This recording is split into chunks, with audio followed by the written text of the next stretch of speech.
Hey, you're on my third hammer tutorial, and on this one I'm gonna go over water, trigger hurts, the three main kinds of props, and some Half-Life 2 weapons. Alright, so if you're gonna have water, you're gonna need a pit for your water to go into.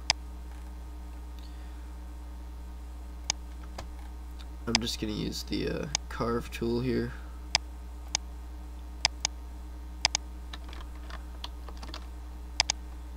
And then make hollow.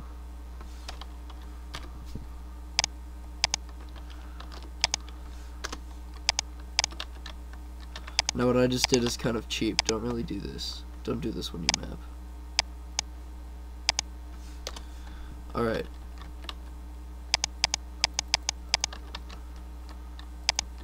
So we've got our pit here.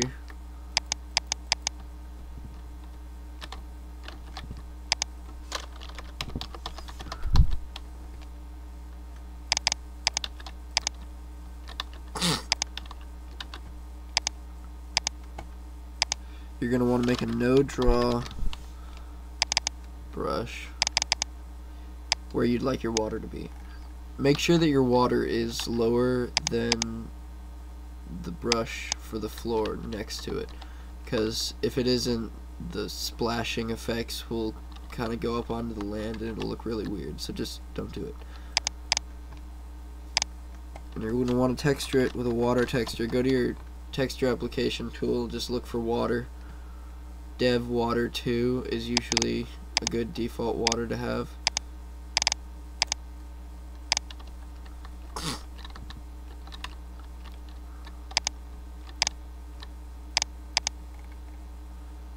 Alright, and that's all there really is to making water.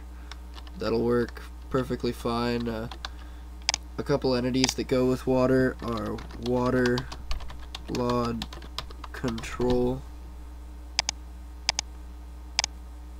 What it's at right now is fine, but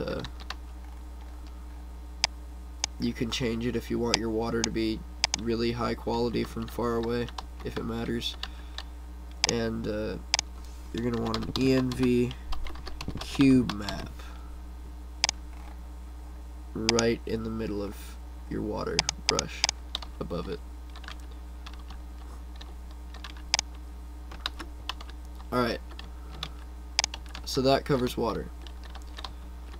I'm going to now show you how to make a trigger hurt entity, which is an entity that will hurt people if they fall into it or touch it. Alright, so I'm going to have a pit over here.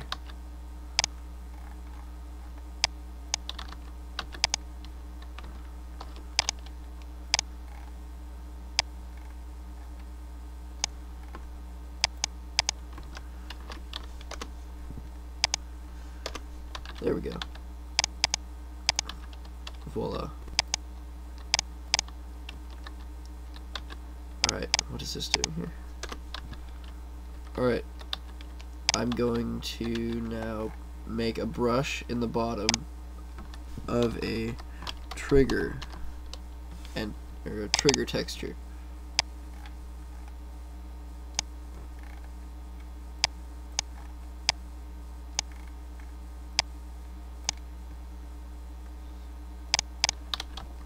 There we go. Now when the player touches that, they'll die from falling. Now we have to configure it. So go to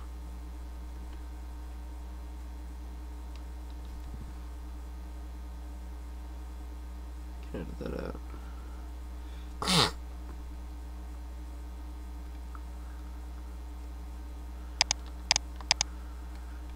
So select it, press Control T. Crap. So select it, press Control T. So select it, press Control T, and this should come up. Let's make it a trigger hurt. Now, when they fall, you're going to want to kill them. One hit, the second they touch it, they'll be dead. Damage type, you're going to want to set it to fall. And that's all you've got to do. Now, when the player touches that brush, it's invisible. It'll kill them. Now I'm going to go over the types of props. There's prop static, which is static props. There's prop physics, which is physics props, and there's prop dynamic, which is dynamic props. Now, prop static is pretty self-explanatory. It is just a prop that doesn't do anything. It sits there and it looks nice. So let's see, a really good static prop would just be a rock. Let's find a nice looking rock.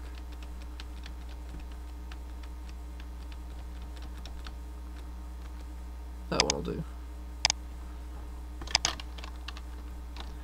Alright, congratulations. You just made a rock.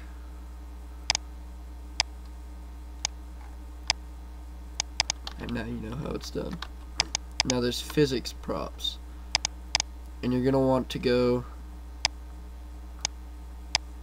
let's see, crate. Let's just have a crate.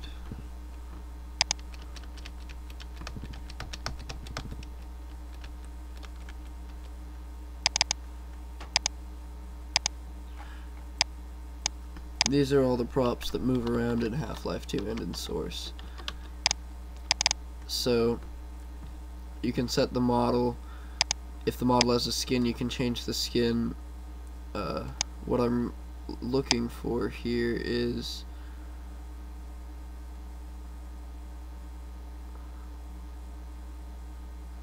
hang on.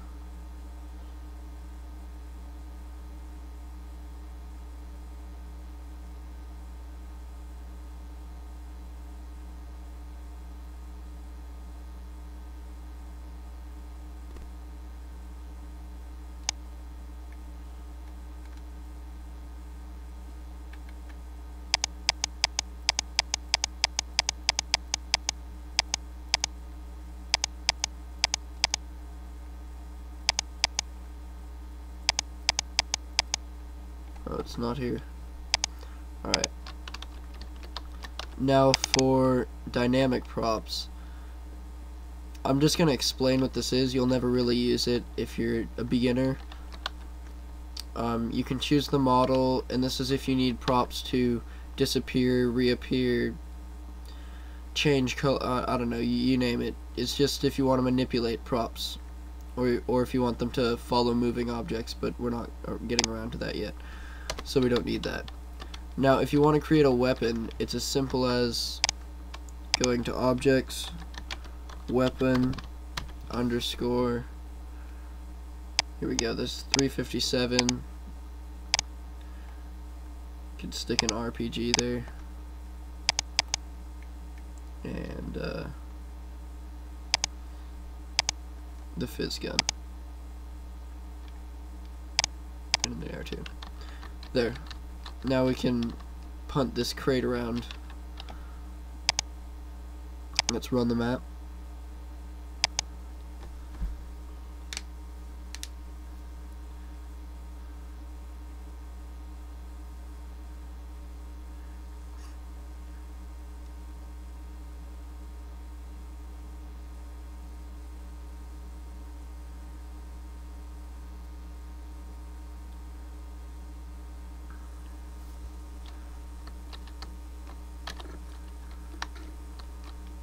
Here it all is.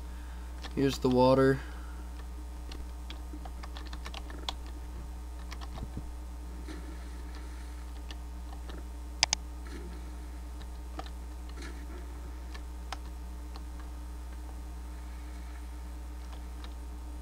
All of the weapons.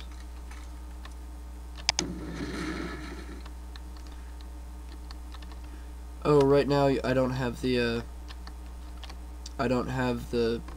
hev suit, so I won't be able to switch my weapons.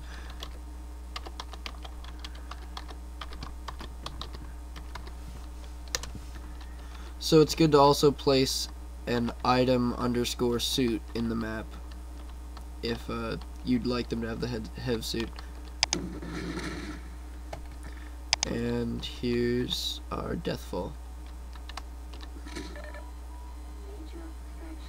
I hope you found this useful, and I'll see you in the next video. Thank you for watching.